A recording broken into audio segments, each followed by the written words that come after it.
A formal welcome to everyone.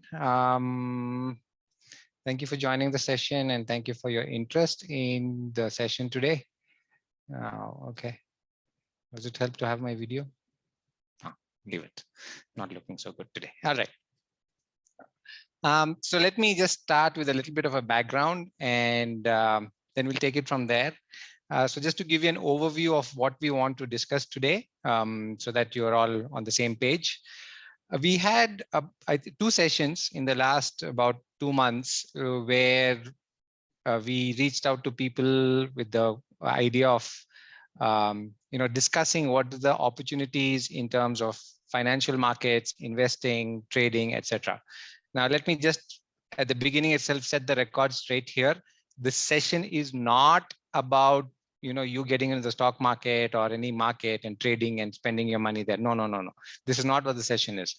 This session is really about a much bigger, much more important thing, which I think could have a huge consequential impact.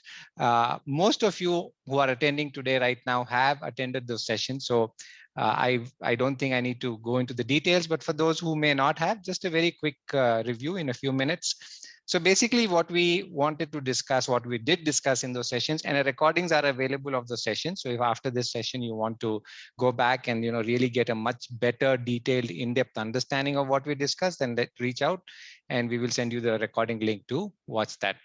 So essentially the idea there was all of you are young, right? This is all most of the folks are people from my nephew college and various other friends and contacts who expressed interest. So you're all in your early 20s, maybe just finishing your teen years, and that's the sort of age group that this is mostly addressed at. However, having said that, this is open to everyone, and the idea is to really build something going forward which could be perhaps really something which could be comprehensive, inclusive, and have far-reaching, very real consequences to your individual lives, right? So what we discussed in those sessions was that there is this huge opportunity in proper investing of one's money in financial markets and generating sufficient and indeed substantially more returns to support yourself, have a good life, create wealth, etc. And one of the most important things is, I'm putting this on the Excel sheet that you can see, I've just highlighted it, separate the income wealth creation thing that we all have about our life from this idea that you have to have a profession, a job, and a salary. I am not saying you should not have a profession, job, or a salary. Please do, by all means. But usually having a profession, job, or the salary is for most people the only practical solution that they see to how do I make money? How do I have a good life? How do I support my family? How do I have, pay for all the aspirations that I have for my life? So one of the things that really drives me is that a profession, job, salary paradigm is something which how the whole world works, but it comes with huge costs. And those costs are basically that you're really not free to really pursue anything else with your life, right? You're tied to your profession, you're tied to your company, you're tied to a geography, you're tied to the timings, you're tied to projects, you're tied to deadlines. And what really is left is that you spend 20, 30, 40 years of your life doing this, which is absolutely fine. I'm again saying that there's nothing wrong with it, but at a lot of intangible costs that we really do not seem to understand or appreciate till much later in life, and probably it's far too late by then to change tracks. Now, having said that, making money is obviously a very, very important thing. This is not some fancy discussion that we're having or fantasy filled discussion that we're having. Now, how do we go about making money, right? So in those previous two webinars that I discussed, and like I said, again, the recordings are available, we discussed how can you go about investing, taking advantage of the financial markets, not just in India, it could be US, it could be Japan, it could be Europe, it could be Africa, and principally, if that is what you want, principally generate your income and create substantial wealth from there in a passive, semi-active manner or a very proactive manner. Really depends on you. There are many approaches.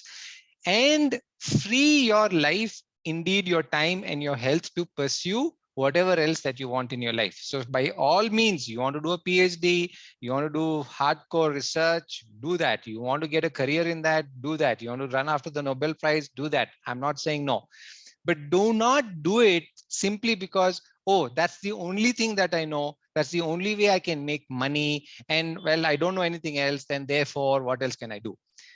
If you can separate this money, income, wealth thing, paradigm or requirement of life from your profession, job, salary requirement, it gives you true choice. It gives you true freedom in what you can do with your life and the choices that you will make.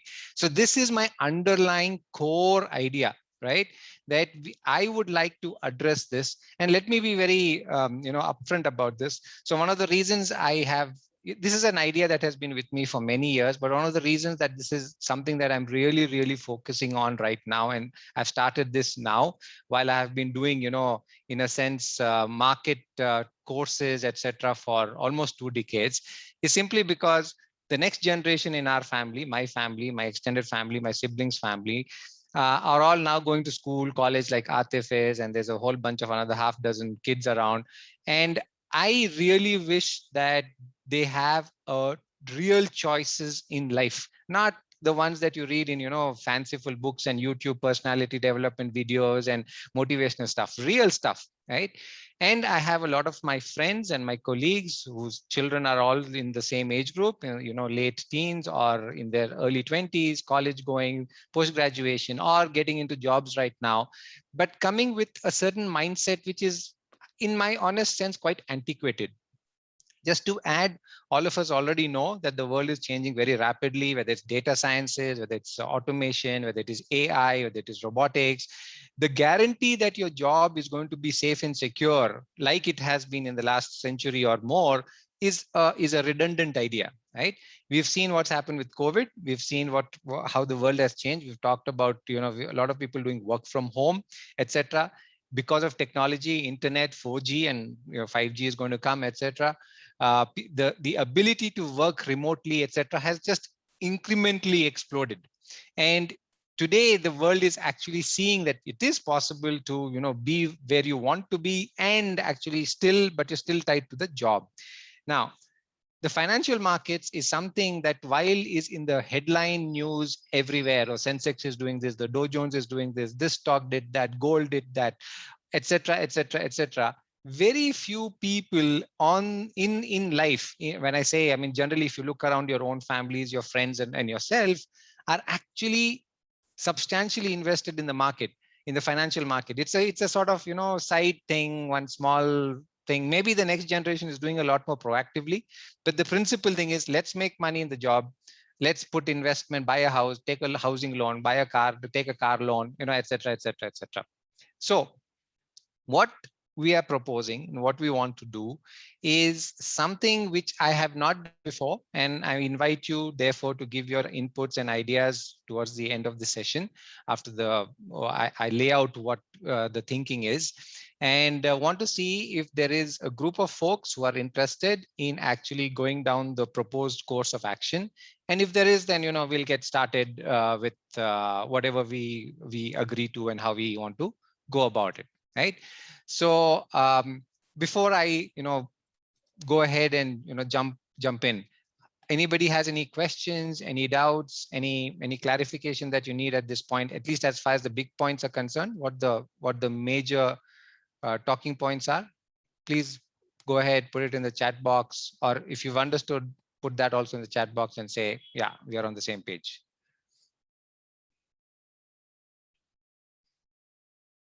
Some more folks have joined, I think, and I'm just making sure that everybody.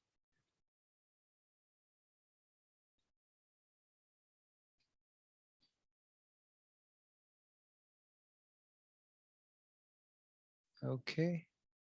Okay. Nobody seems to have any questions. So fine. So I'm just hoping that we are clear about this. All right, that's wonderful, Sherzad. Nice to know. Okay. Okay. I'm just thinking how I want to go about this. I didn't really come prepared because I just wanted to go with the flow of whoever joins, etc. Right. Okay. So let me just, maybe just start out with one or two examples of things that have happened that you probably know about. Can you all see a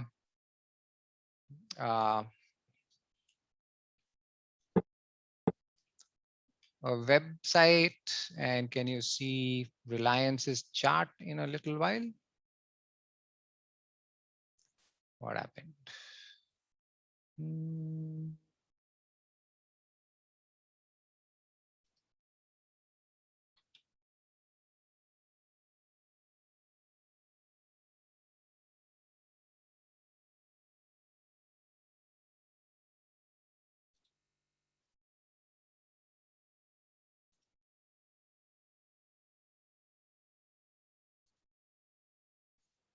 Can you all see Reliance's chart?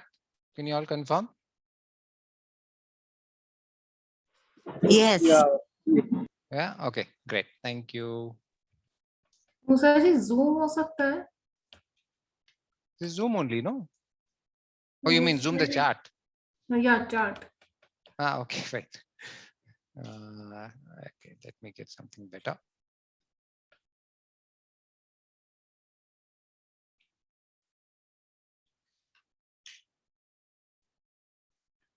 All right.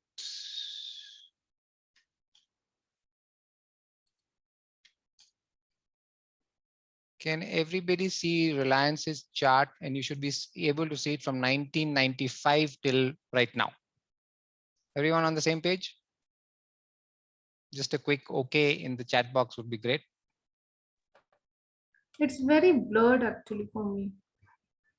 Just re-log in or something. Is it clear for everyone? Anyone having a problem with the video or screen sharing? It's clear. It's clear? All right, wonderful. Thank you. So anybody having a problem, just, see what you need to do. Just maybe re-enter the session and hopefully things should be fine. Okay. Okay, I'll do. Yeah. One sec.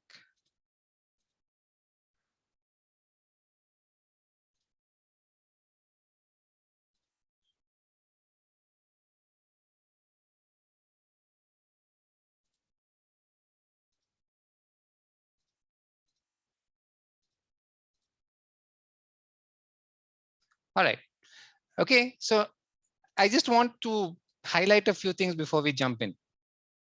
Reliance is a stock which in 1995 was, let's say, 25 rupees, 30 rupees. In 2008, it reached all the way to 734 rupees, and then came down in the 2009-10 crash, right, to about 2007-8 crash to 247 rupees, and did not go back to its high of 780 rupees till 2017. So this was before COVID, right?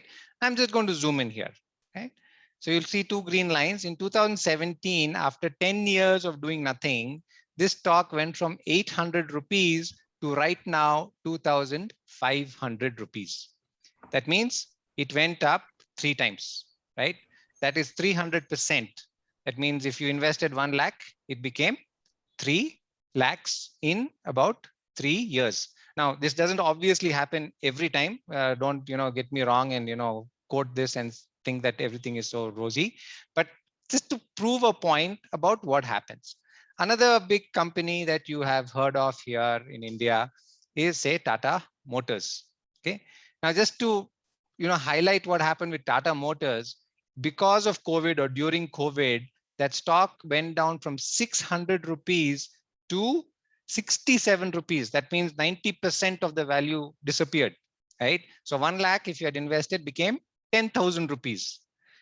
However, from 67 rupees or 70 rupees in 2020, let me zoom in. Okay, let me zoom in here. So around 70 rupees in 2020, that's just about a year back. So 2nd March 2020, 1.5 years back, the stock is now at 345 rupees. Okay. So if you say from 70 to 345, that is a 7 times increase, right? No, not 7 times. How much? My bad math. 7 times 5. 5 times increase, right? In the price of Tata Motors, one of India's largest automotive companies. If you had gotten here at 1 lakh, you would have gotten 5 lakhs here, right? If you had gotten in 2020, remember you would have lost 90%. If you had gotten in here, you would have got 500%. Okay. Now, these are just Indian stocks. Now, like this, I can show you anything from anywhere. Like, let's just say you want to talk about, I don't know, let's say Microsoft. Okay.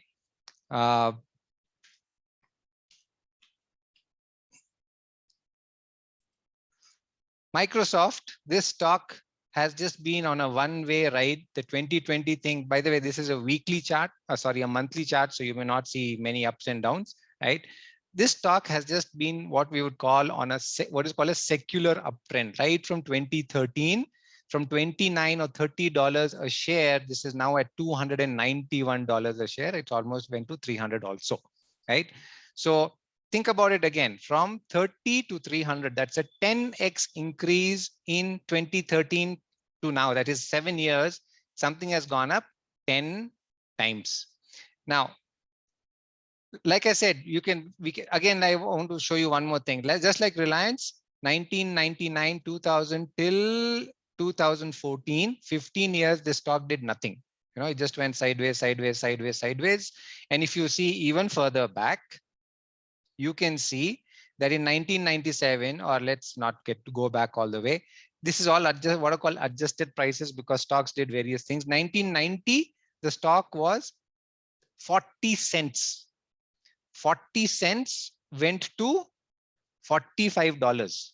When you think about it, 40 cents going to $45 is 100 times. Then for almost 15 years, it did nothing. And then from $40, it went to $300. Now, like this, we can keep discussing example after example, both good and bad.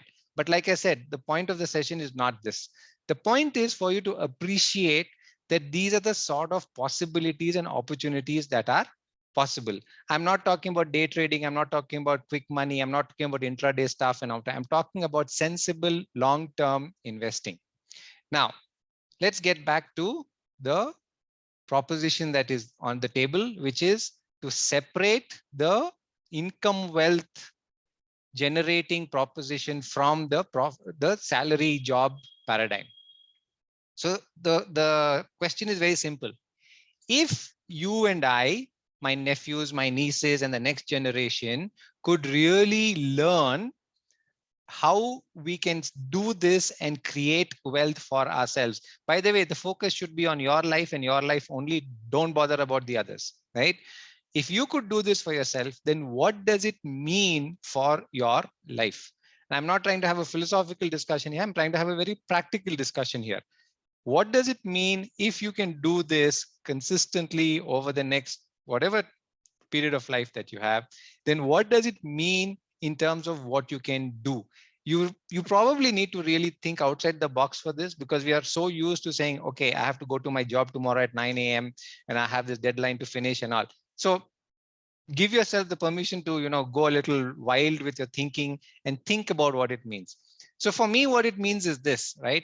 If I can identify good companies and have my money in it, then I am free to do what I wish to with my time. This is the most important. I'm free to do what I wish to with my time. I really don't have to go for a job. I don't have to do something. There is no compulsion, because that's the only way we know. Then that's the only way, because that's the only way we know money, how to make money, right?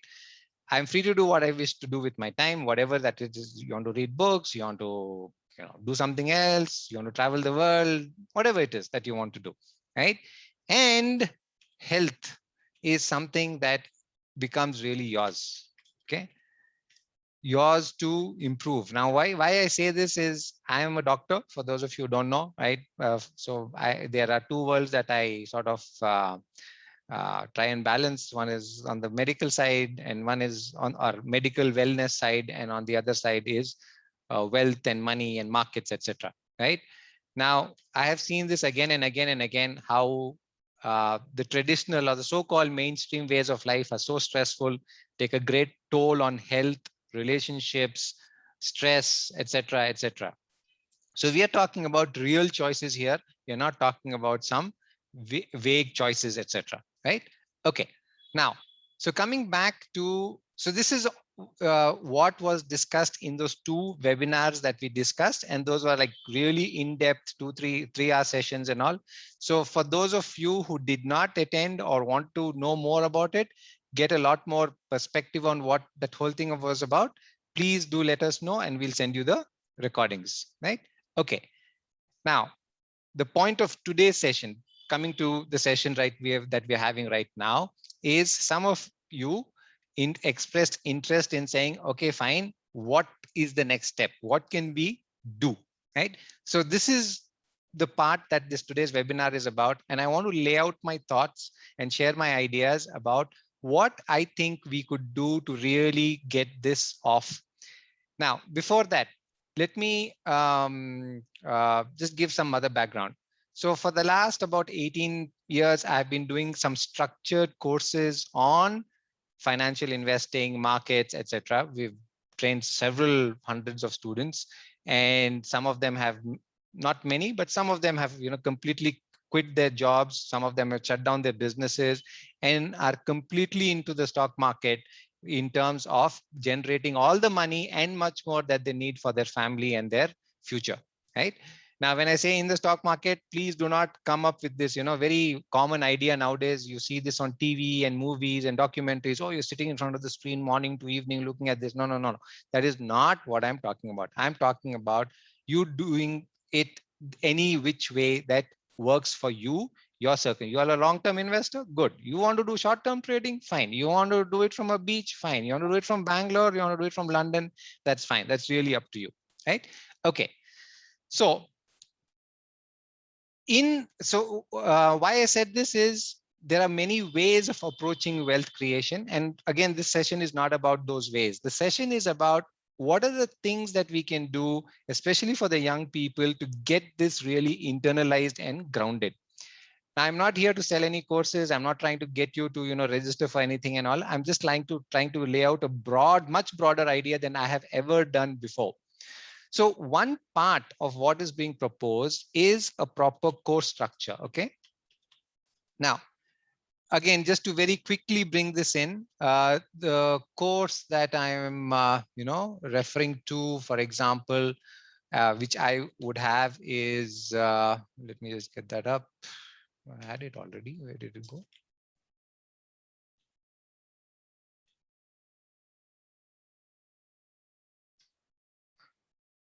Right? Can you see this? There's something called equity next step, which I hopefully has come up on your screen. Right? Just confirm. If you haven't, then just let us know. Right? So this is a course that I used. Great, wonderful. Thank you so much. So this is a course that I have been doing for ages and all. And this is a very in-depth course in terms of those who want to get into the financial markets. I just want to highlight 4 points here, and then we'll move on from this. So the 4 points here are: want to make investing and trading the financial markets an important income and wealth generating activity, aspire to generate at least several lakhs to many crores out of investing and trading, recognize that there is a science and art to wealth creation from the markets which can be learned, and are willing to invest the time and effort it requires to gain this body of knowledge, right? So these are the 4 points I really want you to digest. Let's not get into the structure and details of this course right now, right? So when I say important income and wealth generating, okay, when I say many lakhs to many crores, let me be very explicit of what I mean by this. If somebody is an auto driver and you're earning, say, 20,000-30,000 rupees a month, and if you earn another 5,000 rupees a month, that's a whole great deal of money for you. If you're a very successful businessman and you are doing lakhs and crores of turnover every month, then earning 5,000 rupees for you has no meaning, right? On the other hand, if you earn another 5 lakhs or 10 lakhs, then that will have meaning for you. So what is substantial and meaningful amount of money is relative and different for different people. The point is this, that no matter who you are, the markets is something where you can generate substantial returns. Now, again, let me define what I mean by substantial returns. What I mean by substantial returns is something that will literally allow you to have a different standard of life, a different quality of life. You may not want to do that. You may not, it's not like you want a better car or you want a bigger mansion. You may be very happy with where you are, but having more gives you more choices. Maybe you want to give more away to charity. Maybe you want to, travel better. Maybe instead of doing economy class, you want to travel first class. Whatever your desire is, what I'm saying is, if only if the extra money that you make allows you practically to do that, then is it meaningful?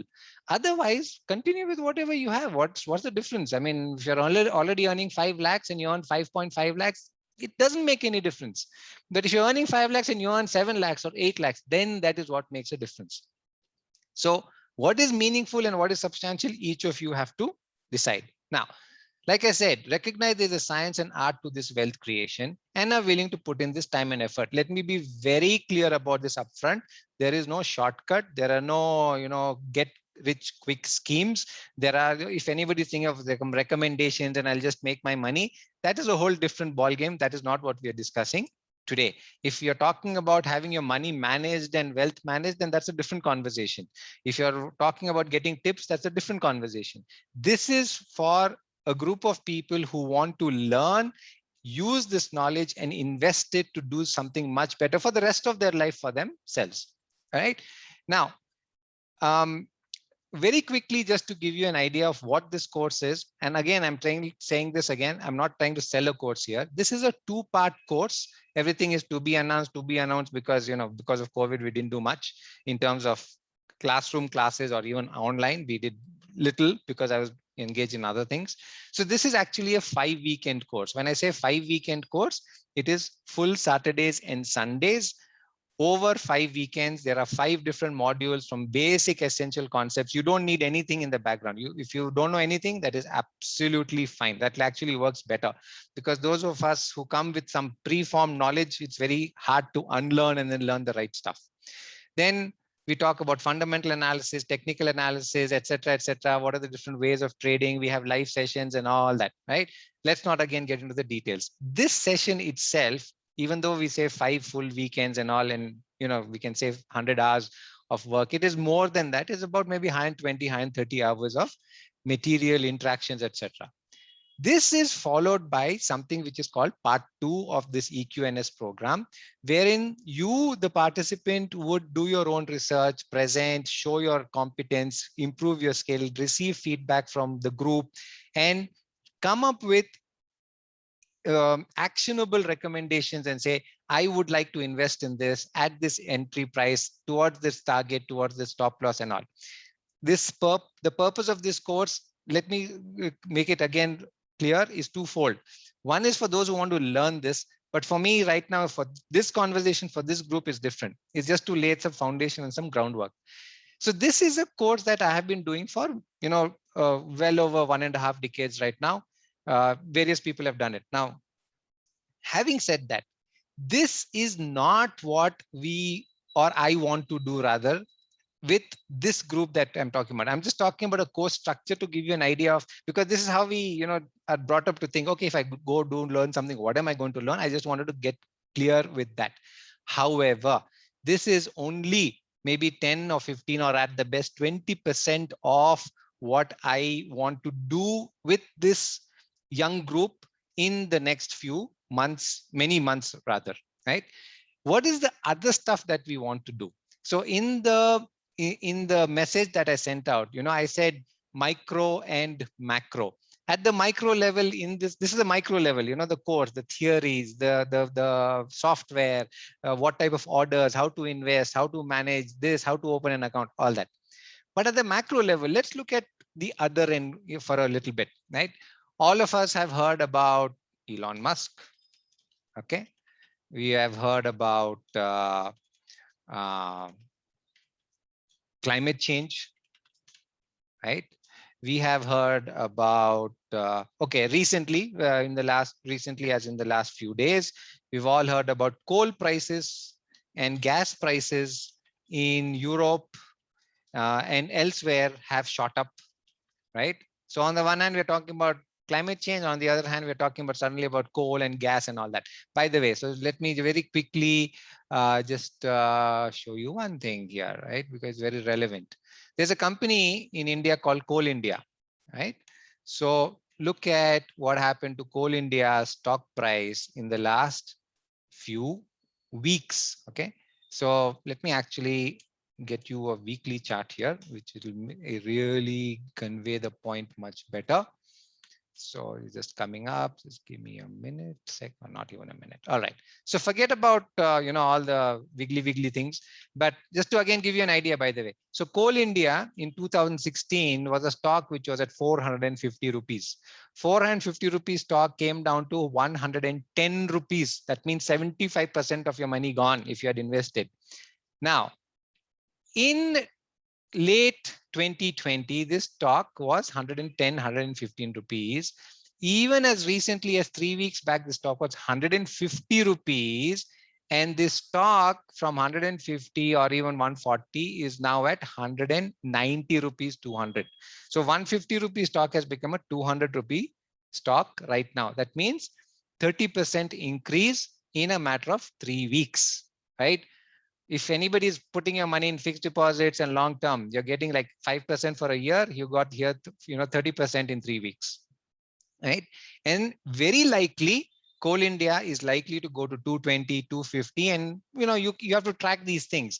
And who knows, could go back much higher to even 300 rupees. So even from where it is right now, it could double, right?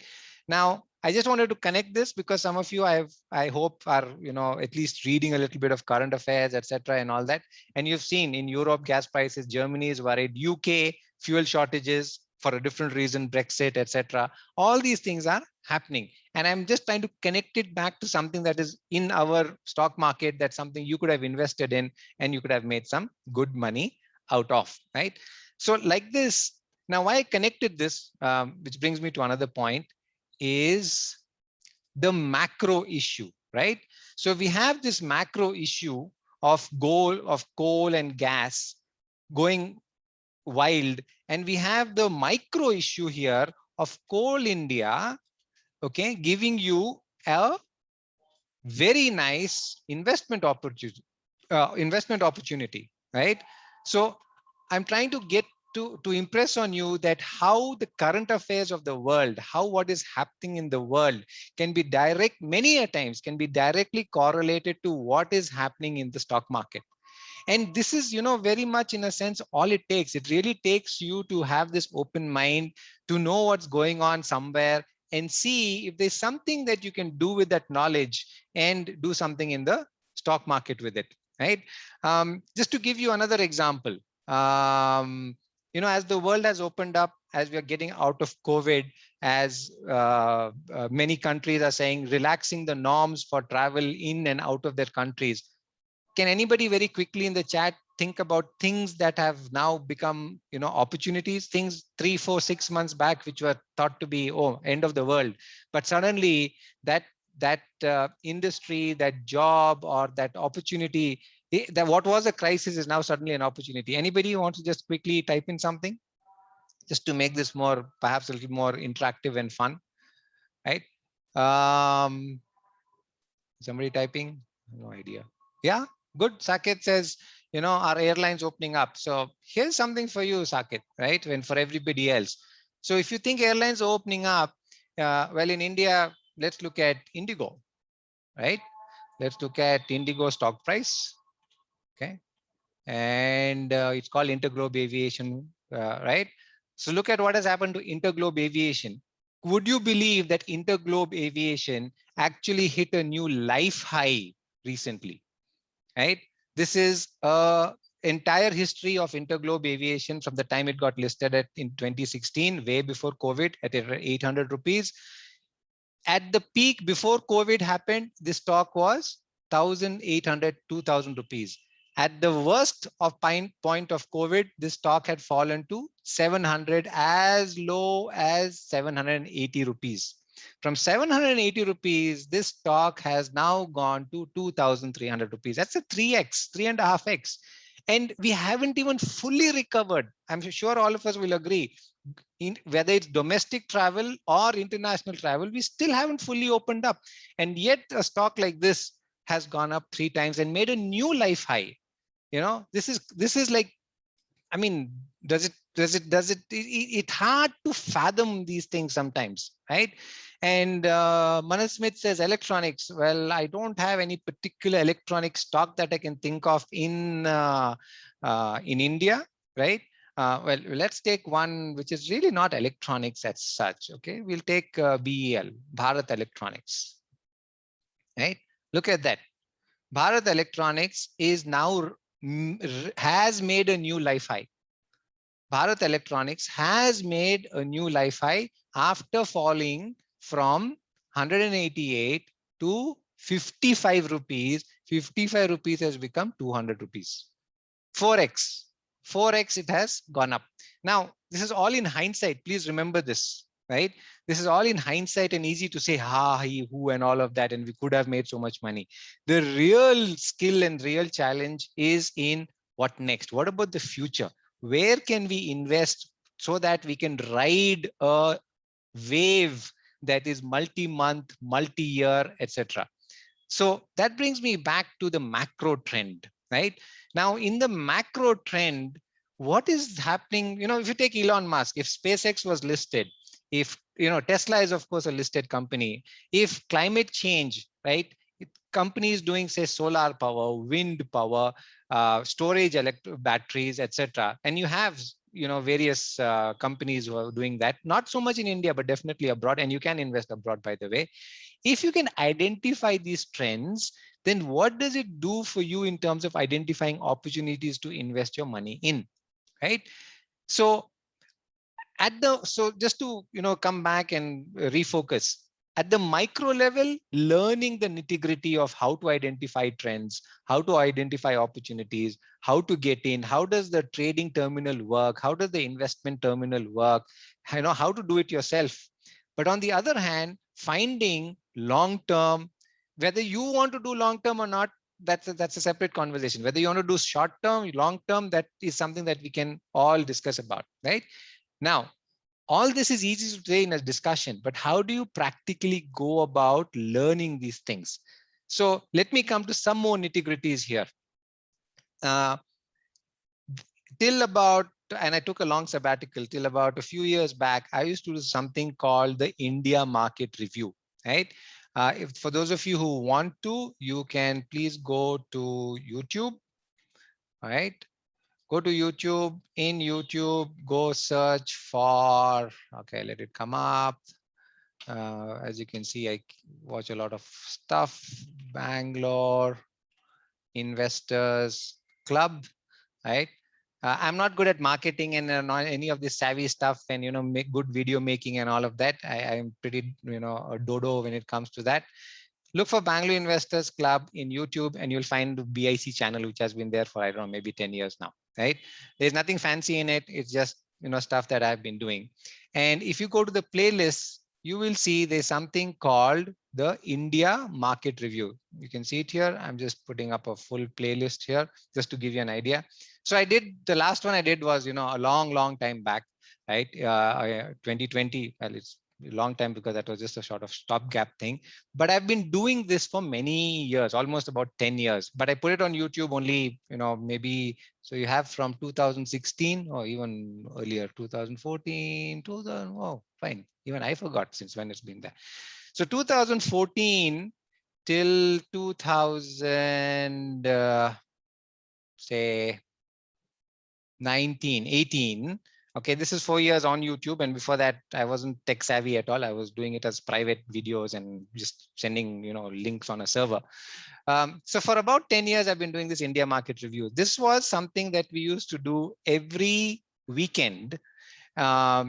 and look at what happened in the world in the last 1 week. Now, obviously, you cannot look at everything that happened in the world. The idea was look at the financial markets, and the focus was on the Indian markets. I also did a few what I call the GMRs, the global market reviews, to look at what's happening in the other parts of the world and identify opportunities for investing and trading for the coming week, for the coming month. It could be long term, it could be short term, it could be fundamental, it could be technical, it could be a new technology, it could be something going outdated, it could be something going bust, or whatever. Or it could be something, say, the budget. The budget, they make some announcements about taxes or some policy changes or something. Sometimes it would be about the RBI policy. Interest rates have changed, that has gone up, etc. How does it affect the banks? Should you buy banks? Should you sell banks, etc., etc. Sometimes it would be something global, US or China or Japan or the European Central Bank, or something happens big and that affects the entire world. And you need to know this because then it affects your life, right? So we used to do these India market reviews, and this was a weekly thing. You could attend live, and if you attended live, you could ask questions and we could have an interaction and build on knowledge and knowledge creation, experience creation, and demonstrate on a dynamic, real-time, weekly basis how to go about actually analyzing. See, doing a course like, for example, EQNS, or going to school or college or university, and then not having something hands-on, practical, regularly. That's why you have internship, right? That's why when you go to a job, you're the lowest guy. You need to learn the real stuff, not the bookish stuff. So the India market review, in a sense, was our real stuff, the internship stuff, right? And this is part of the EQNS course, but it was only limited to, you can attend 4 or 5. But if you attended a whole years of IMRs, whether actively or whether you watch the recording, then you got a whole different level of exposure to understanding dynamically. So in the IMRs, by the way, we would also say, 2 IMRs back, 2 weeks back, last month, we discussed this, and see what has happened now, right? Just to reaffirm. And we discussed this, but it did not happen. We were wrong, or we were, maybe the analysis was wrong. Maybe something else happened. At that time, the analysis was right, but something else happened in the meanwhile in the world. And, we had to update our view.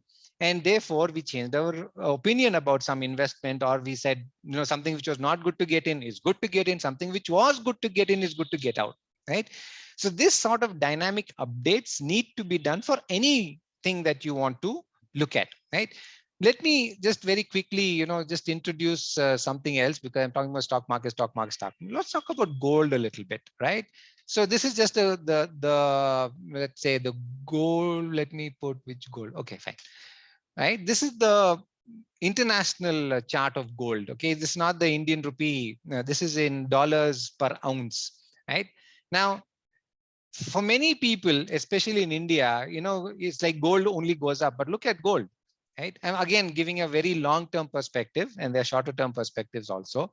In 1970s or 80s, and there's some, senior folks like me on the webinar, so I'm sure we will remember, right? It was maybe $100, $120 an ounce. It went to $700 an ounce. And then look at that. From 1980 to 2007, gold went flat. But what's the myth in India? The myth in India is gold only goes up. Well, it doesn't, right? So for almost 15, 20 years, gold goes sideways. And then look at what happens to gold. From 270, it goes to 1,700 in just a matter of 10 years, right? Almost 8 times it goes up, and almost in one, continuous upward line. Again, it comes down, and we are again back to global high prices on gold. Now, why do you think this has happened? Why has gold gone up now? And why has gold gone up now, recently? Now, one of the things that we all know is gold is a safe haven, is good for investing and all of that, right? Okay, fine. Now, when the COVID crash happened, a lot of, when the world 2 years back, it looks like a dream right now, doesn't it? Was worried about, okay, what will happen to money? What will happen to investment? And people pulled money out of the stock market, pulled money out of real estate, pulled money out of various things. Now, where do you put that money? Cash is useless. How long will you put it in the bank? And gold being the safe haven, money went into gold, right? Now, will gold continue to go up like it has? Well, not sure. There are many aspects to understand about it, but that's again like a different discussion. But I just brought this in to give us a perspective of what's going on. Let's also look at very quickly crude oil. Okay. Crude oil is something which, has done things which were, remarkable in the last few years. Now, this is a very crazy chart, right? Into 2020, when the COVID crash happened, crude oil actually in some markets went to below zero. Now, that's a very crazy thing to say. It means that the producers of crude oil were actually willing to pay you to buy crude oil. So they were saying, take the oil and we'll give you money to take the oil, right? Some crazy stuff has happened in the last, 2 to 3 years, which has never happened historically ever before and all. But, come back to crude oil price. Do you see where it is right now? It is actually back to its life high almost in a certain context. Okay, there are different types of crude oil, etc. Now, here's a question for you. What do you think is going to happen to your petrol and diesel price tomorrow, next week, next month? How much more? We're already paying a massive amount, 105 rupees per liter in Bangalore. All right. How much do you think you're going to pay wherever you are? What do I do now? I've got the lead. How do I do the discovery session? And the way that you do the discovery session is that you follow the format that I do. Somebody's mic is on. Can you put it on mute, please? Listen to be careful. Yeah, thank you. Right. So if crude oil is going to go like this, how much are we going to pay for fuel and petrol and diesel for our cars and two-wheelers? Now, here's a proposal for you. Think about it. Suppose you knew the markets. Suppose you had learned and you saw crude oil prices going up, and suppose you had invested some money in crude oil. And like you can see from here, it went from 1,100 to about 5,700. Right? I don't know if this really is coming across. Right? It looks like, okay, let me actually make this chart different. Right? It doesn't really make sense. If you have to really pay attention to the x-axis, right? From about 500 here, it has gone to 5,700. This is crude oil futures in MCX, that is in India stock market. Okay, so from 500 rupees a barrel, we have gone to 5,700 rupees a barrel. This is not the price we pay. On top of this, there's state taxes and Indian taxes, etc.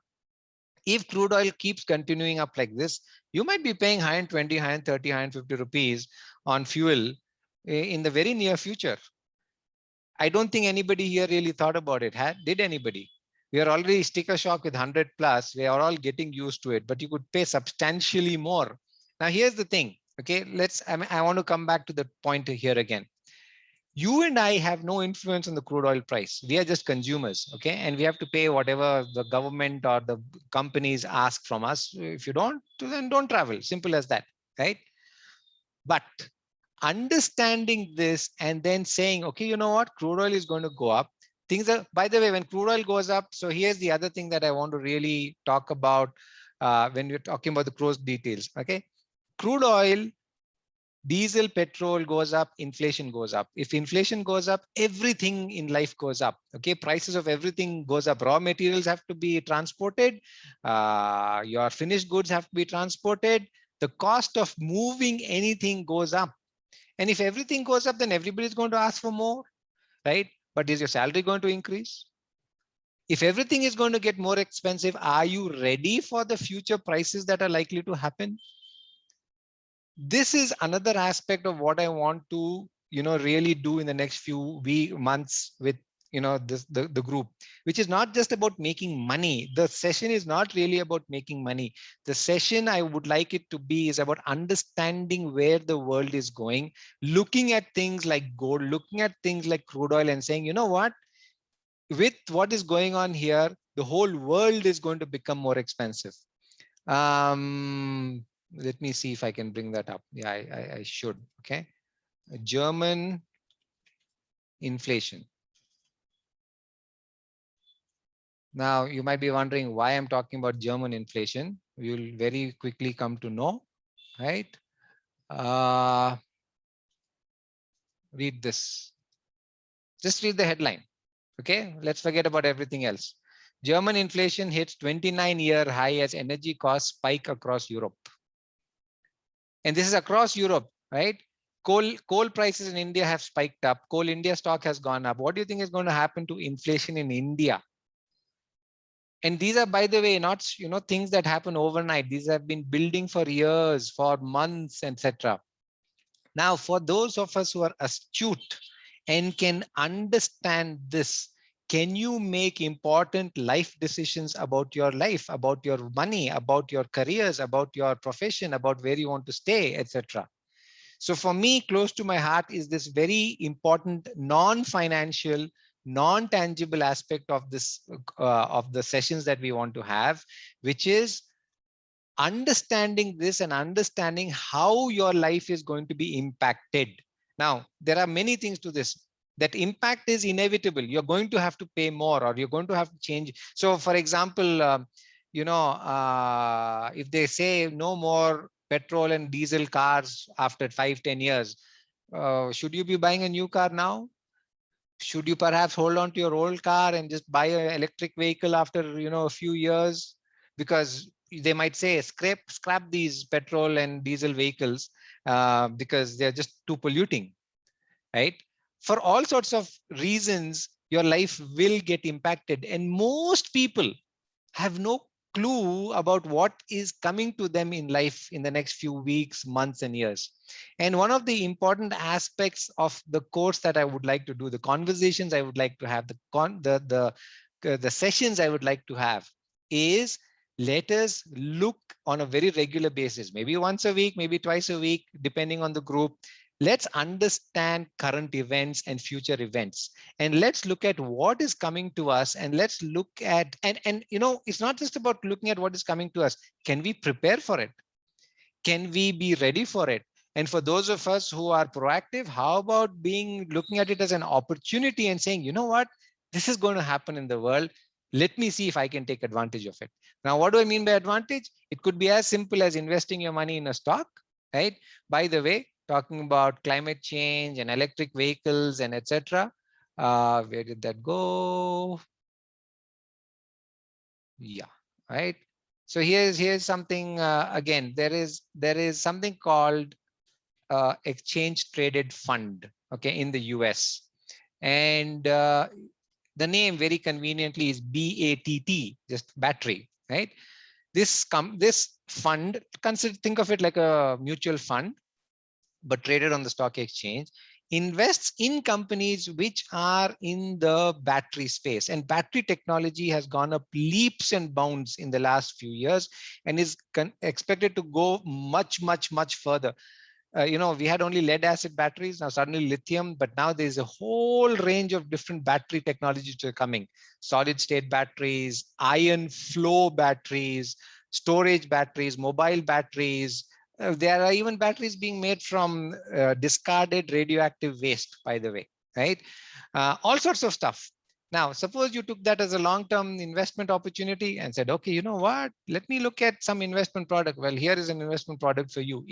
And by the way, some of you are physics fans. Some of you do a lot of research, especially for these young guys here who do a lot of research. This is one way of practically benefiting from your research. One is writing your thesis and publishing papers and all. But can you use, whether it is chemistry, biology, physics, social sciences, economics, I don't care. Can you use that to find where the world is going? And along with that, find ways to benefit from it. Now, let me again come back. What do I mean by benefit? One is financial benefit, wherein you find investments to invest or products to invest. The other aspect is knowing that, oh, you know what, battery technology is hot, not in a retrospective manner, in a prospective manner. Right? And then saying, okay, because of this, let me look at maybe thinking about having a career or a profession in the battery space. It could be solid state research. It could be all sorts of fancy new chemical compositions for batteries. It could be you could be an electrical person and look at batteries, or whatever it is that you want to do. Right?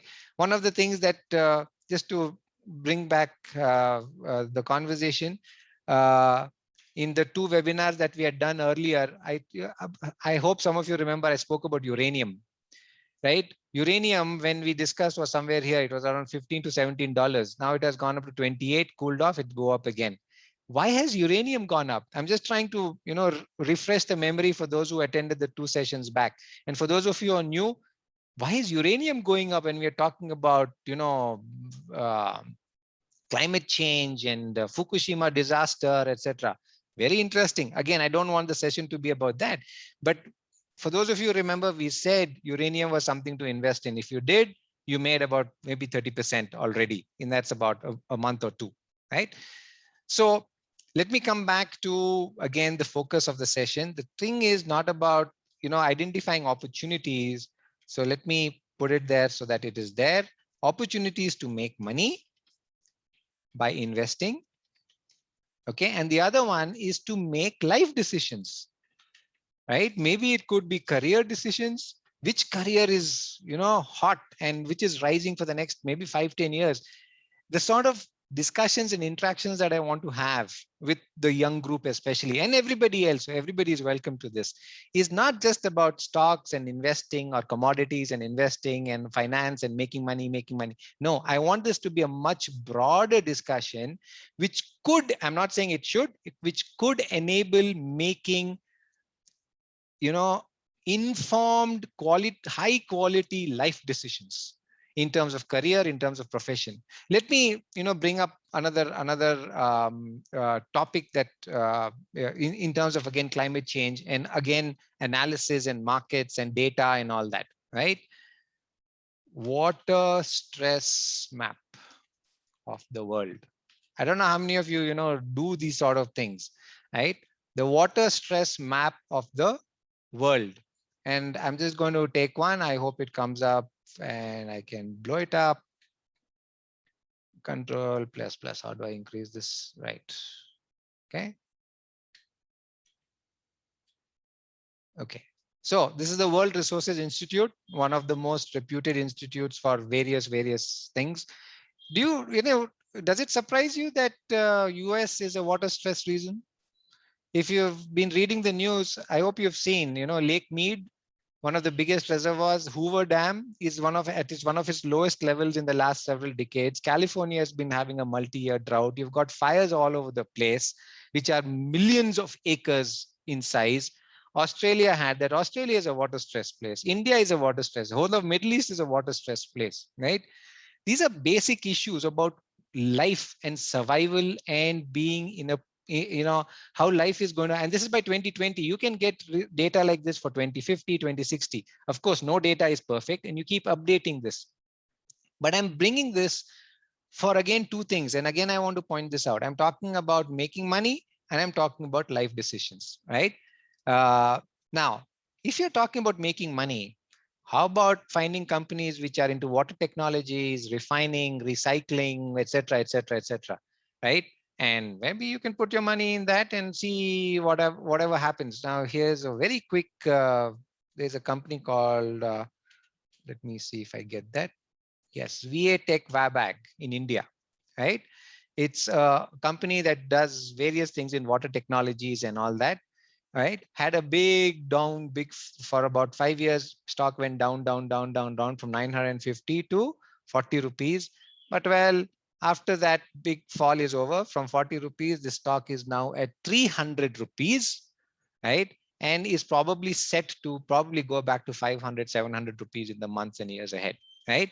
Now, this is a local thing, but globally, if you look at what is happening with water, the privatization of water, Nestle wants to privatize water. Do you know that in Europe, right? Now, we can have a different discussion on the morality and ethics of it and all that. Drinking water we're talking about, but where is Nestle?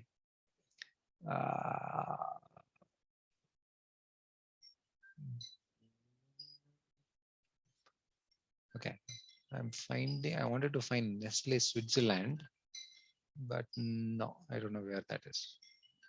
Okay, forget it. I go look it up later, right? So if you were to do this, one is identifying that, but coming back to life decisions, in the next 10, 20, 30 years, where do you think you should be living, right? I'm not making a case for, you moving out, etc. But seriously think about it. Just because you have water today, it's coming in your taps, you can order a tanker 5 years later, 10 years later, what do you think the water situation will be in the place that you live in? And what steps should you be doing to secure your water supply and water source for yourself and your family? Now, why I bring this up is, as part of the interactions and the discussions I want to have, I just don't want to talk about money and wealth and markets. I want to talk about the non-tangible, the non-financial aspects of looking at data, of looking at stuff and saying, hey, you know what, uranium is going up. Hey, you know what, water technology is going up. But the reason it is going up, when you look at a deeper fundamental reason, is there are some very serious grave problems. And you know what? I can have 1 crore in my bank, but if there's no water in my tap, my life is gone. So now I'm thinking, okay, what do I want to do?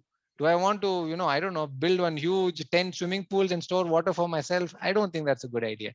But maybe I should, be thinking of living in a place where water stress is low for the next 10, 20 years.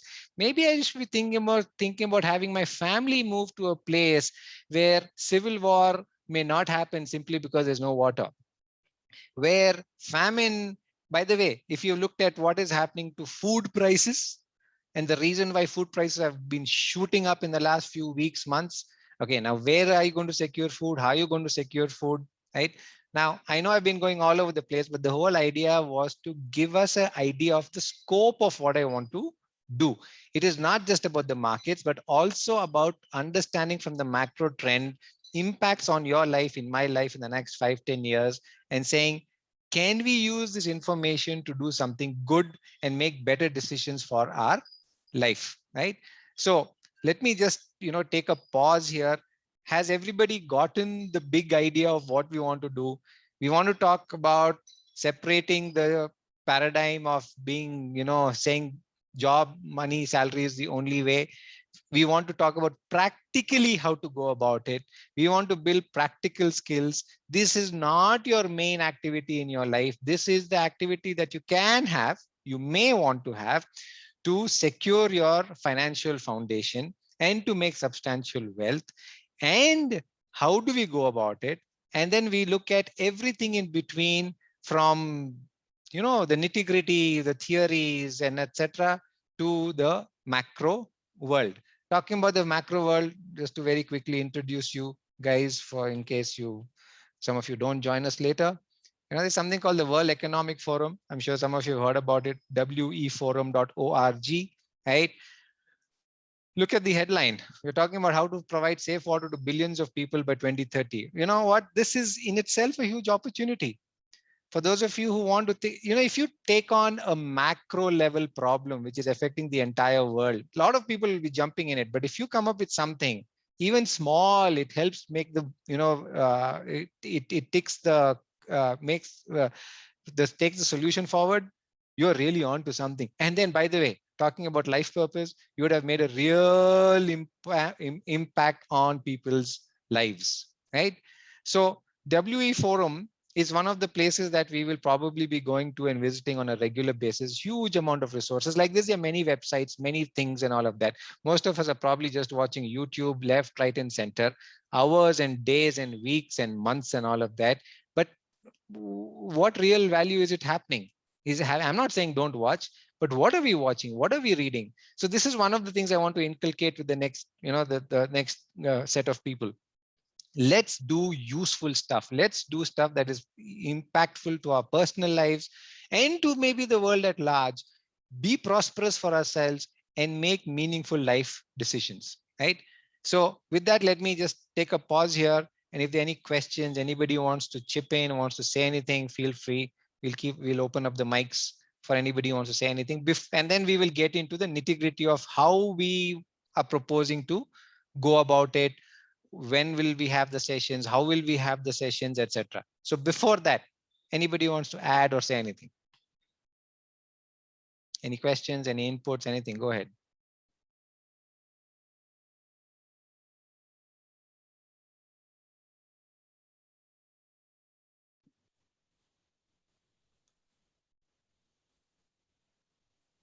Nope. All right, fine. Okay. So let's get to the nitty-gritty then, right? So let's get to the, what do we call it? The specifics.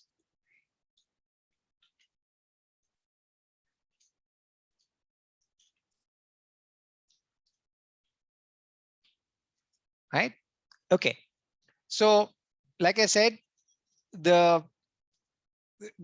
okay, now the concept has to be now boiled down to, concrete steps and actions that we want to take. So let me lay that out.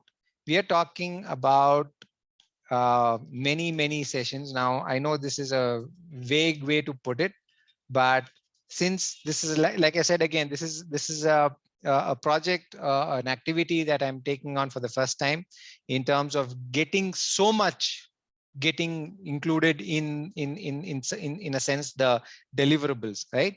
So many sessions we are talking about structured courses, all right, to learn theory, practicals. So when I say practicals, how the trading system works, or the different types of orders, alerts, apps, software, tools, all those things, right? And getting real hands-on with that, right? No theory stuff, real hands-on with that. Okay. Then we have what shall we say, market sessions. Okay. So these are like the India market reviews I had, right? But this time it's going to be a lot more. It's going to be not just India market reviews. We are going to look at the rest of the world. Let's put it that way. US specifically. We're going to look at Europe, right? We are going to look at commodities. That means all your gas, crude oil, etc., and connect that to what's happening in the world. We're going to look at forex. Which currencies are getting stronger? Which currencies are getting weaker, right? Talking about currencies very quickly, just to give you a flavor. Let's look at USD INR. How strong is the Indian rupee, right, versus the US dollar, right? We have mostly import everything in dollars. We export everything in dollars, and look at, what is going on. So right now, let me USD INR. Okay, this is also good. All right. So this is a weekly chart, by the way. Let me go back to the old one because that's cleaner. Sorry about the. All right. Right. So cleaner chart. Now, at one point, the Indian rupee was 77 rupees to a dollar. Then it came down to about 72 rupees to a dollar all this year. And now what does it look like it's doing? If you can see, it looks like it is spiking up again. And this is like, a slow thing, forex and all. Very likely, it is quite possible that the Indian rupee will go back to 76, 77, maybe by the end of this year or early next year, right? Now, what do you think that means? That means if you are going abroad, you better buy your dollars right now, right? Buy your dollars early, because otherwise you're going to pay more rupees to buy your dollars when you travel abroad. On the other hand, if you're getting money into India from abroad, then well, hold on. If any of you are getting, you've got maybe brothers, sisters, parents, or whatever sending you money from abroad, tell them, what, hold on, maybe you'll get a rupee or two more on the dollar, and then I will get more rupees for the same number of dollars you send to me, right? Now, in terms of real practical applications, I think I've given you a scenario right now, right? So for example, one of the things I want to do in the next few, 1 or 2 months is go and visit the Dubai Expo, right? Now, if I have decided to go to the Dubai Expo, should I buy my dollars to go to Dubai today, tomorrow, or should I buy it after 1 month or 2 months when I really go? Now, while studying this chart, I would tell myself, Musa, you should have bought it even 2 months back. I mean, or rather 2-3 weeks back, because 73, now it is 74. Think about it. For every $1,000, I'm paying 2,000 rupees more, right? And if it goes to 76, 77, I'll be paying 5,000 rupees more than the current price for the dollar, right? So these are the sort of practical, real world scenarios that you can implement in your personal life. Think about it. And if you're taking a family of 4 or 5 or 10, 20 people, friends, etc., what should you be doing? Better buy your dollars and stash up on them, right? If you're a forex trader, then that's a different thing. Now, on the other hand, this is just something market related. You saw how Reliance stock went up. You saw how Microsoft stock went up. You saw how Coal India stock went up, etc. You saw how Indigo went up, Life High and all. You know what? If you may want to note this down, if the Indian rupee breaks 77 rupees and becomes 77.10, 77.15 in the next, whenever it does that, it will, trust me. Okay. Then you could very quickly see the Indian rupee go to 80 or 81, 82, 85 in the next few years. If that happens, then how much more expensive does crude oil in India become? How much more expensive than petrol become? Because we are importing in crude oil in dollars, right? How much more will you pay? What will be the impact on inflation in India, right? What are the steps that you should do to protect yourself or take advantage of it? Should you maybe buy dollars and keep them? It's completely legal now. You can hold dollars in cash. There's no problem. Okay, you can't open a bank account in India. And for those of you who want to, by the way, you are allowed by Indian law to open foreign bank accounts. You have to report it in income tax. Open a foreign bank account, move your Indian rupees to dollars there and hold them there. No, that's just another form of earning more rupees. You're not going to earn in dollars, but you'll earn in rupees, right? So again, bringing back to connecting micro, macro, global events, forex events, etc., and making better life decisions. And for those of you who are going to travel for the next 20, 30, 40 years, if you could understand forex moves weeks, months, or even years in advance and prepare for that, you know how much easier your cost of travel will be, right? It's just mind-boggling what market knowledge and awareness can do to life decisions. It's been something that I have been constantly shocked by. I'm still head over heels with what the markets tells me about what's going to happen in this world, right? So coming back, so market sessions, since forex came up, I went off on a tangent about USD INR. It could be for any currency, by the way, in the globe. And by the way, data is so easily available thanks to the internet and websites like TradingView and etc., etc. And we will cover all that in the sessions that we have. Then we will do, maybe, I don't know what to call this. It's just not market sessions, just current affairs sessions, right? Let's call it that, right? We will have, it could be anything, current affairs. What we could be talking about technology, we could be talking about climate, we could be talking about politics, right? The German election recently, no clear win. What has happened in US, Trump, Biden, and what happens if in 2024 Trump comes back? It's not a impossibility. He's making noises about running again. What's happening in Europe with more right-wing or nationalistic politics, whether it's in India, whether it is in Philippines, whether it is in Brazil. This is a global phenomenon. It is not a regional thing. Which are the countries which are going towards this or away from this, right? Maybe take Canada, for example, or take maybe Germany a little bit, or the Scandinavian countries. Current affairs sessions, again, with the view of understanding the world better, with the view of making better decisions, informed. See, one thing, these are not decisions that you're going to make today, but this is the sort of knowledge that will be useful for you for the rest of your life. 6 months, 5 years later, you will think, oh, I remember this. We had this discussion and all of that. And one of the things, by the way, I should mention this here, is this is not like a strictly rigid structured program that I'm thinking of happening. I want it really to be flexible and dynamic to what's happening in our own lives personally and out there in the world. So all these sessions we have are going to be very what should I say? We're not going to have a rigid schedule or a rigid topic about it. We will take a call on, okay, what do we want to discuss? Suddenly some event happens in the world. Well, we discuss that event. We talk about how it affects your life, my life, or the things that are going to probably happen out of this event after 6 months or 1 year or 2 years, right? So current affairs sessions. The other thing I want is collaboration, right? Now, collaboration in many ways, whether it is research, whether it is presentations, right? One of the things which I've learned recently, I'm an old guy now, is something called Discord. It's an amazing tool and technology for communication. It is something like, I don't know what, Zoom plus WhatsApp plus Telegram plus news plus everything all in one place, and it's all free, right? So we will have the Discord community. Some of you are already on Discord. I am very new to it. I'm only understanding only now what it can do. So I want some of the young folks to teach oldies like me, hey, you old man, this technology is there. You better learn it because it makes your life better, right?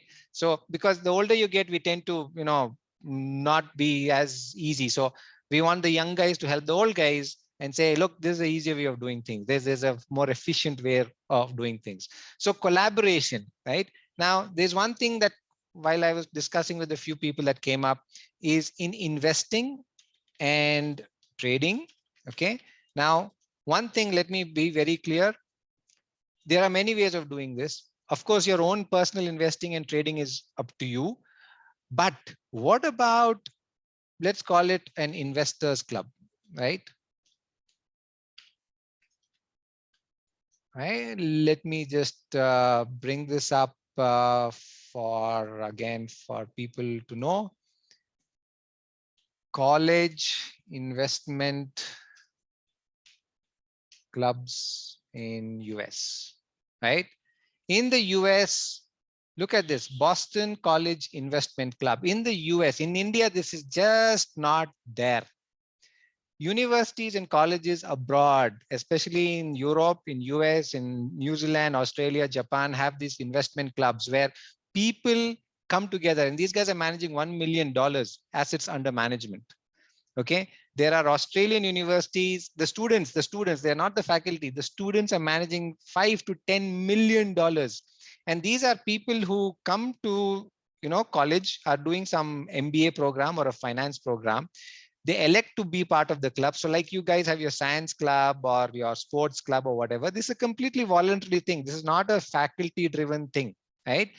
And you come together, you have your investment committees, you do your research, you collaborate, you decide what to buy, what to sell on a collective basis, right? So go look at this, it is amazing. And then see what happens after that, placements, because you've got real world exposure, right? So this is something I would love to do. Now, there are some challenges because of the Indian laws and how the things are set up, but there are all things that we can sort out. And if anybody is abroad, then there are things which are much easier to do, right? So when I talk about collaboration, we're even talking about, okay, how about pooling a little bit of money, everybody? I don't know how much that is. We can collectively decide, maybe 10,000, maybe a lakh or whatever it is. And there are 10 people or 20 people or whatever. But it is a collaborative decision.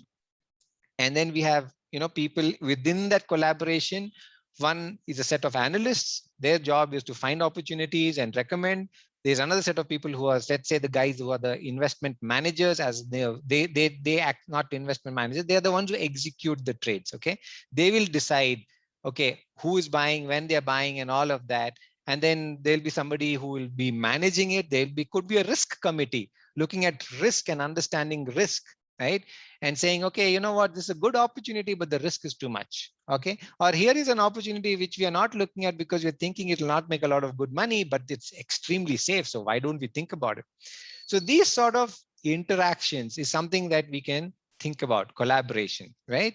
And then why not look at various things, not just, India focused, but global focused, right? India and ROW, rest of the world focused, right?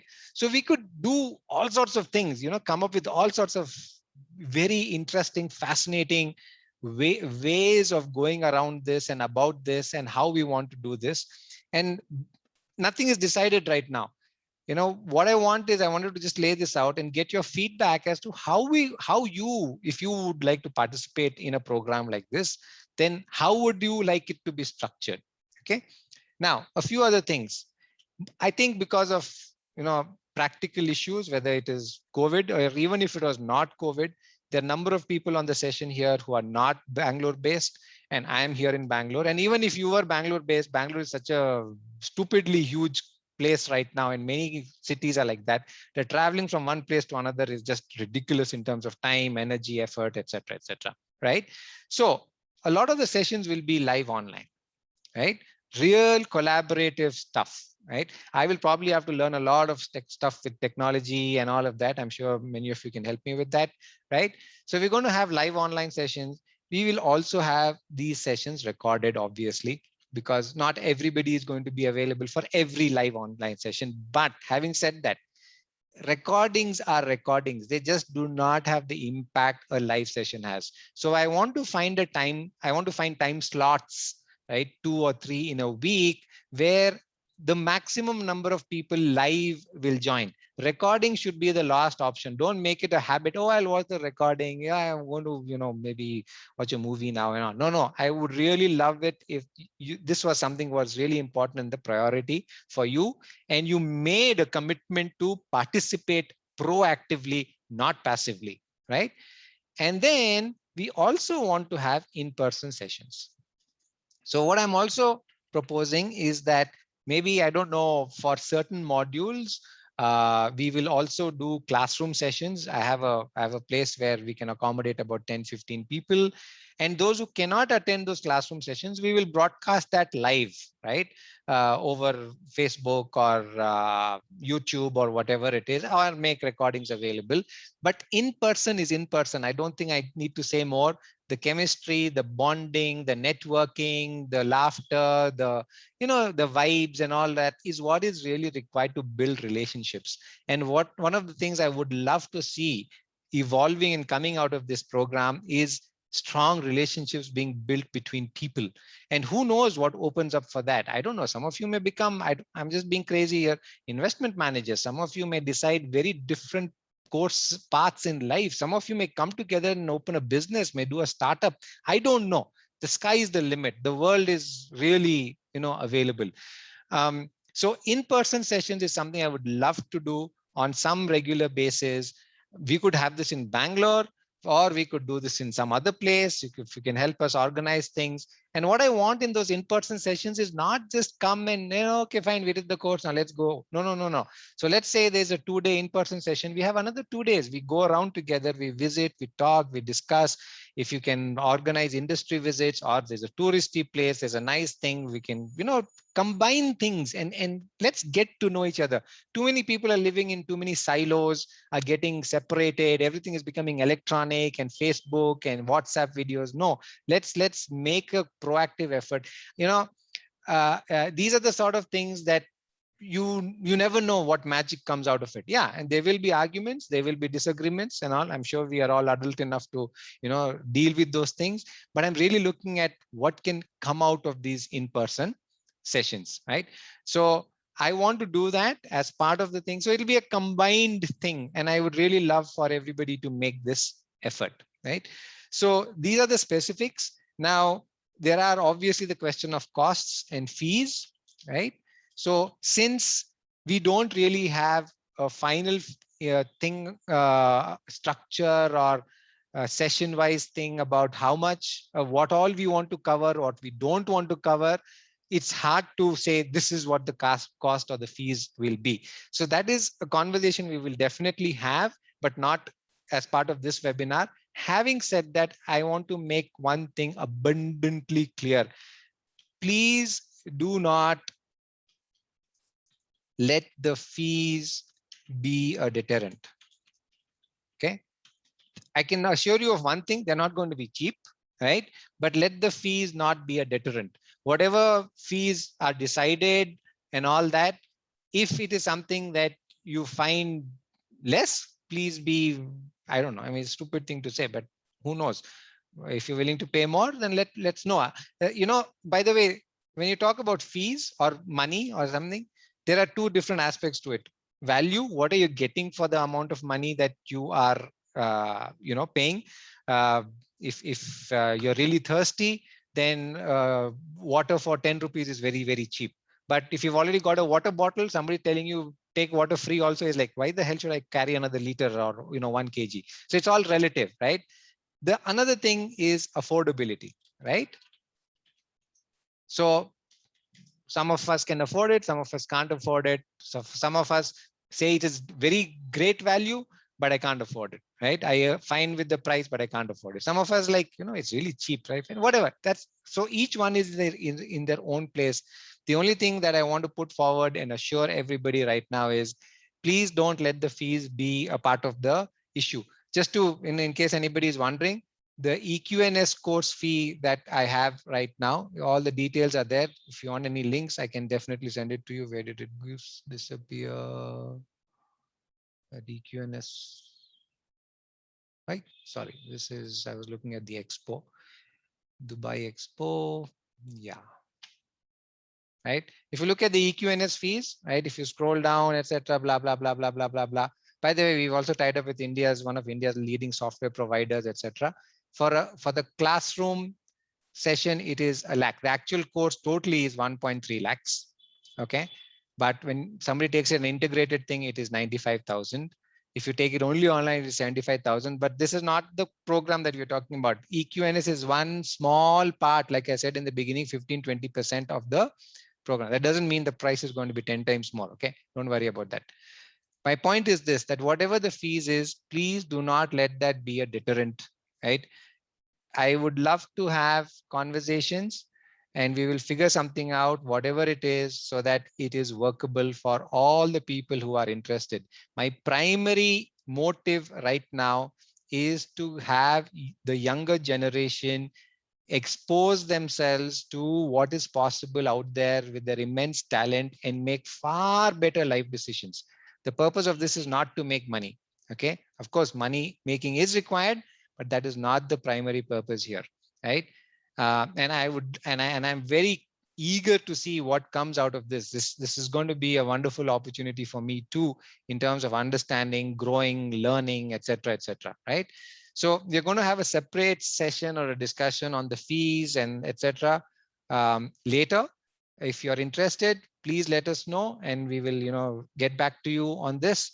But for now, this is where I want to close. And what I want now is for, if possible, all of you and as many of you to give your thoughts, give your ideas. Even if you don't join or participate in this, what are the suggestions that you have that would make this really valuable and in a very deep sense? Any ideas, criticism, suggestions, feedback? I'm more than happy to listen to that. So the stage is yours. If there are any questions, anything, then please feel free to ask. Thank you so much for spending this time and being part of this conversation.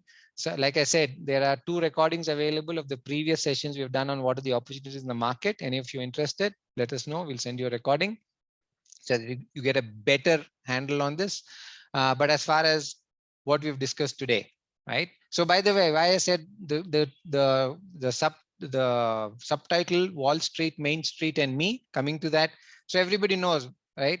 Wall Street is Wall Street in New York, where we have this the New York Stock Exchange.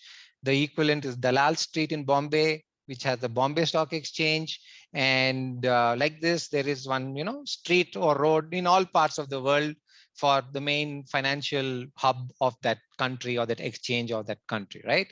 Main Street, on the other hand, is the regular folks, you and me, the regular Joe. We go to whether it's Commercial Street or Avenue Road or X Road or that street, where our jobs are, where our life works, where we earn our daily bread, is what our Main Street is, right?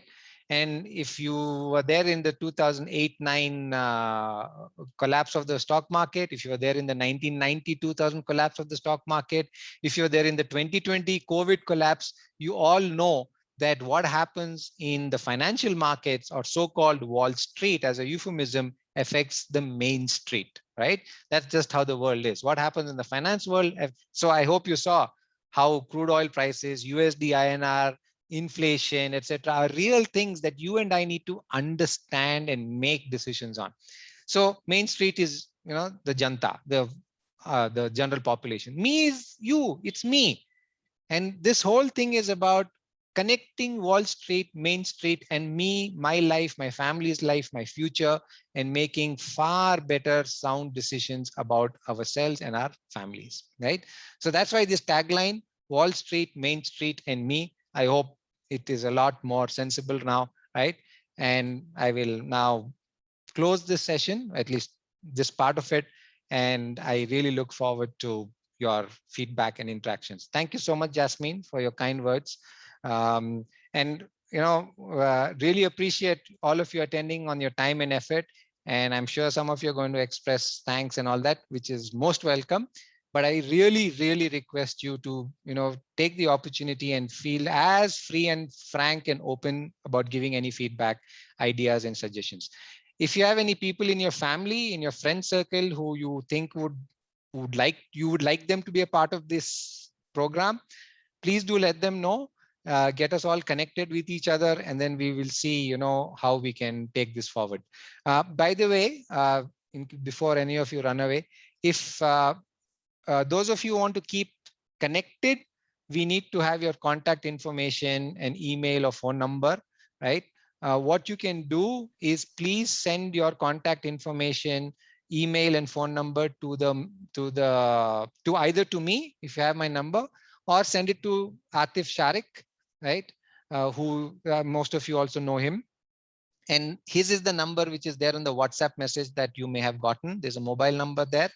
WhatsApp it, whatever, with your name, with your phone number, with your email, and whatever feedback and interest that you may have.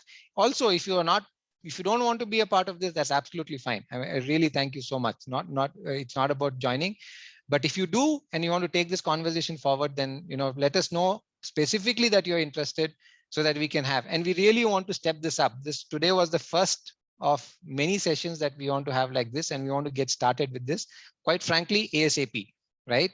So if we get a group of folks together tonight, tomorrow we perhaps have this, the first formal session of the program in coming week. As of course, there are some specifics to work out, but we will deal with that, right? So yeah, so let me stop here, and I'm waiting to hear for any inputs, any suggestions, any ideas.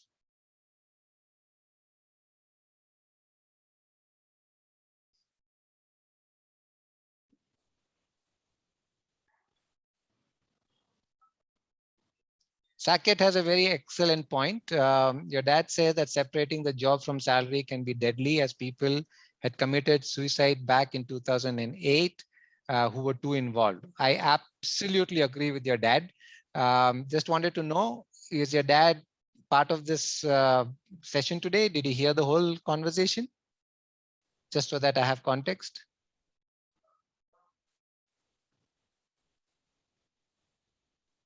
Okay, so this was something specific to that point, right, Saket?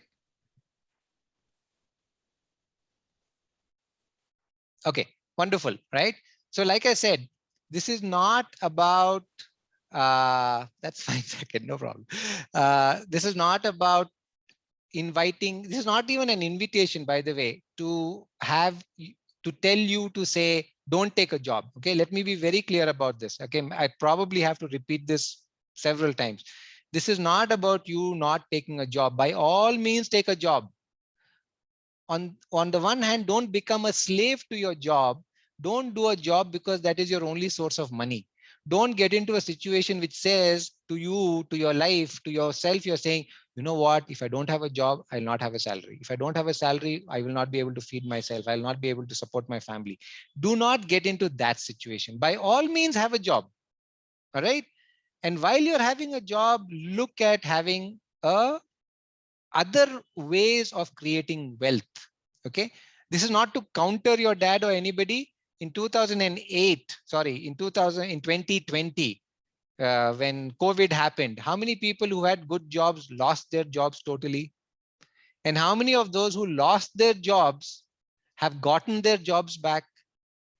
And even if they did, in the meantime, what happened? And I'm not talking about, the blue collar worker. We saw millions of them, walk across this country.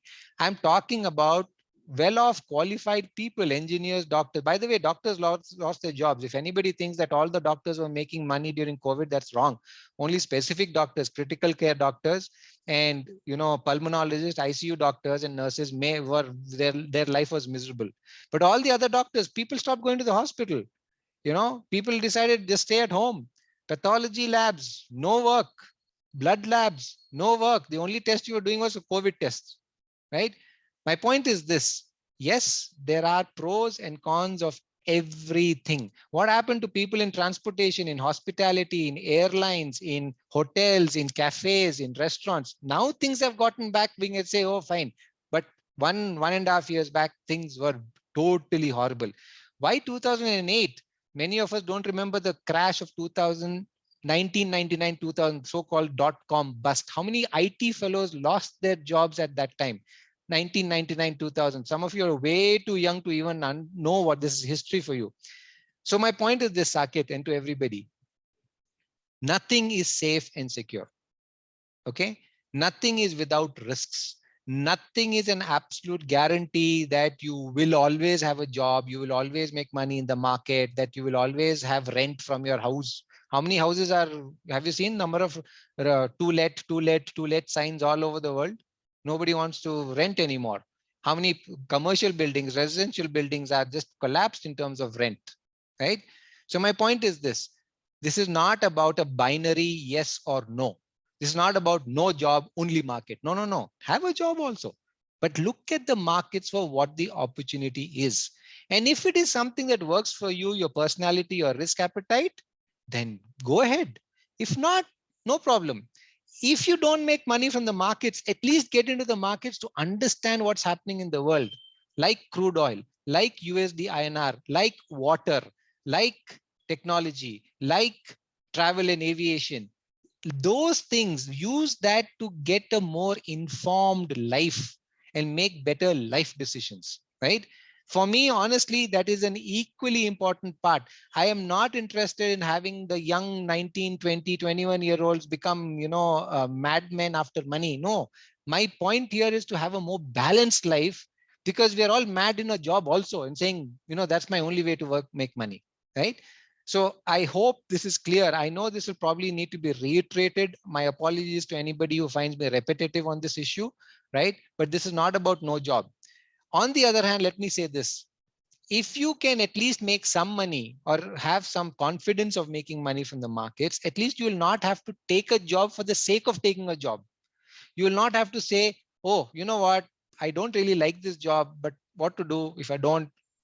No salary, so I will take it. Don't get yourself in that situation. Have real choice. Real choice means having real money, real sources of income, not some fantasy motivational speech, right? So that is what I really am looking forward to, right? So you should be in a position of strength and confidence because of your own skills, and job or no job, you should be able to have a good life. That is how I would put it, right? I hope that clarifies the question, and I'm really, really happy that you asked that question. Thank you so much for that, Saket. Anything else from Saket? Anybody else? Please, please, please feel free. It's anything is allowed.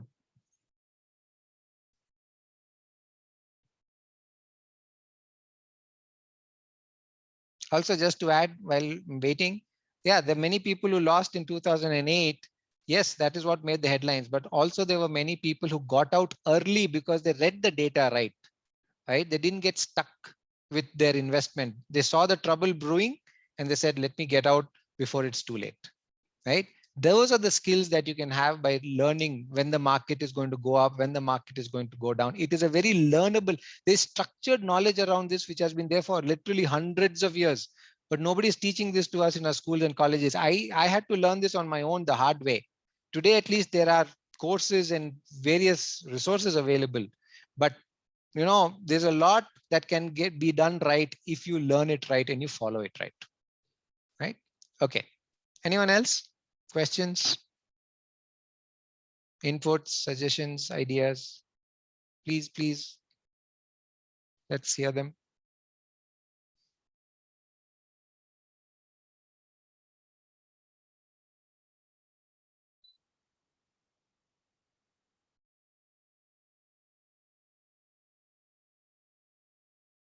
No one?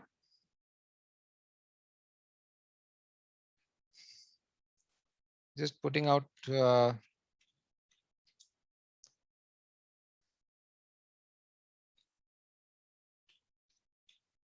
numbers on the screen. This is get in touch with us on these numbers. Oops.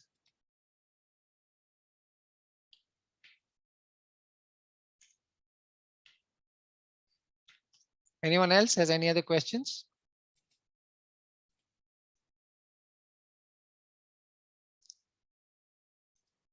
Check, check.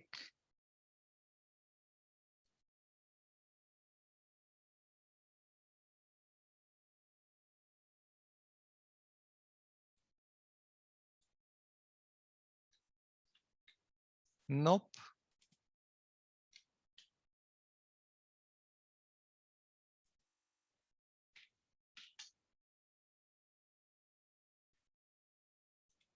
Right. So these two numbers, anybody, wants to get back later or something, you have these, note these numbers down and you can get in touch with us. WhatsApp, phone calls, fine. We've got classes on Saturdays. Would there be a way to accommodate around those timings? Sure, Vardhaman. So the thing is to know who all are interested. How many of you, what are your limitations and all that. And we want to put in, once we know who all are in, right, for sure and committed, then we want to work with the best possible schedule that is there and work with that. I am pretty open and flexible about when the sessions and the classes can be, right? If there's a long weekend, public holiday, we could have a session on that. We could, use that opportunity. We could do it in the evenings. We could, I mean, my time is pretty flexible. I'm really keen to get this off. So classes could be on Sundays also. You may have, some of you guys have something, right? Obviously, we cannot be having something changing every week, every month, right? So we need some visibility, right? And once we've got the visibility of those who are in, then we will work with that to figure out what is the best way ahead for the sessions. Just to be clear, we probably need, to make this really useful and practical. If we can't do at least, I would say, I'm not saying we must, but I'm just thinking if we can't do at least 6 to 10 hours of interactions in a week, then we probably will find it very hard to get anything, and we will find it very hard to cover all the stuff that we did. So depending on what time is available, we will figure out what we can do and we can't do. Like I described, the program is very broad and very extensive, but it is not rigid. So we will decide, if let's say only we have 50 hours, then well, let's at least do something with those 50 hours. On the other hand, let's say, we guys can look at the next 6 months and we are doing 5 to 10 hours in a week. That's a lot of time. We can do amazing stuff with that much amount of time and effort and commitment. So it really depends. Or we can make it, modular. Let's do this for the next. So let's put some, structure to this. So my thing right now is to look at the next 3 months. Okay, October, November, December, and then we will review what happens after that, because looks like till December nothing will change as far as school, colleges, universities are concerned. If there is any full-time classroom stuff that is going to happen, it'll probably happen only from Jan is my guess. So that's what Atif also tells me about CES, right? That Bombay University will be something like that. So let's use this next 3 months to see what we can do best, and then we will take it from there. Also, we've got Diwali, Dasara, Christmas, New Year, so lots of holidays, lots of time where I don't think full-time classes and colleges will start right now. If they do, we'll see, but let's get some clarity for the next 3 months at least, and then we'll structure accordingly. I don't want to do anything more than that right now. I don't want to look at anything more than that right now. Things like the India market review, or these sessions that I spoke about, collaboration, current affairs, these can keep continuing. We'll probably go on for many months and all. Okay. And I expect, by the way, those who are joining to also deliver some sessions. Go do your research. It's not going to be a one-way street only. The whole idea is to get your competencies and your skills up to something very useful. So I would like you somewhere down the road, all of you, to play a very active role in deciding which sessions, what topics, scheduling them, presenting them, collaboratively or individually, both. All right. Anybody else? Any questions, any ideas, thoughts?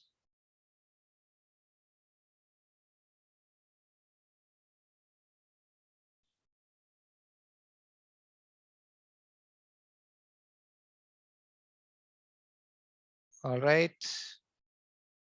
Not sure if somebody is typing. Right. So we'll wait for another minute. And if there's nothing, we will close the session.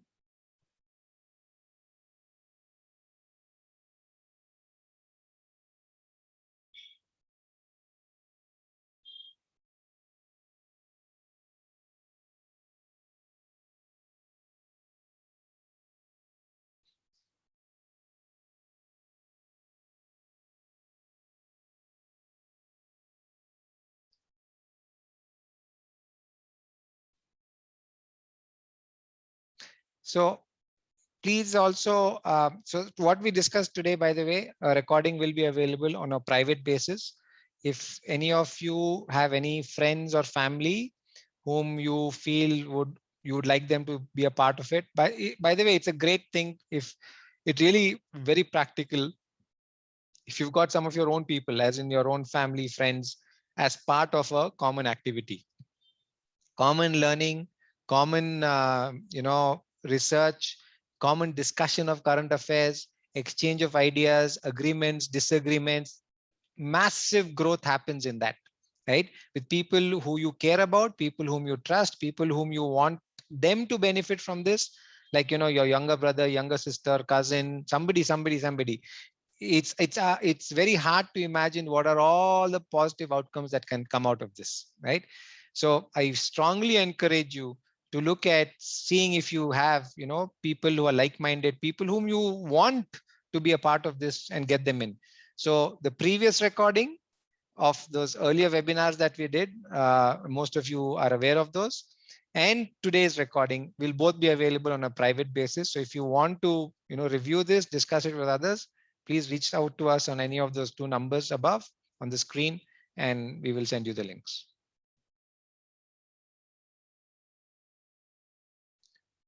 All right, I think that's it. We will close the session now. Thank you so much again. It's been 2 hours. Thank you for taking time on a Sunday. And like I said, we will probably start this off. We'll start the ball rolling as early as coming week, right? If we have the interest that is there, and then we will just take it from there. So in the beginning, it will obviously be a little slow, but we'll pick up pace, and then we will go on. Those of you who incidentally may find out about this much later, for whatever, you may see the recording later, or you may come to know about this program later and you want to join, we will probably have all recordings available, and you could probably jump in midway, or I don't know, along the way. And of course, it will take a lot of time for you to catch up. It will take a lot of commitment, and hats off to you for that, to watch everything and catch up. But I assure you, those of us, or any of you who join the session or program later, that you will get all the support from me and from others to help you catch up and to support you in your journey, right? We really want as many like-minded people to be on board as possible. So in case you got to know about this late, don't be disheartened. Please feel free, get in touch. We'll have a conversation. We'll figure out what works, and then let everybody benefit from this. All right, we'll send the recording, Pratistha.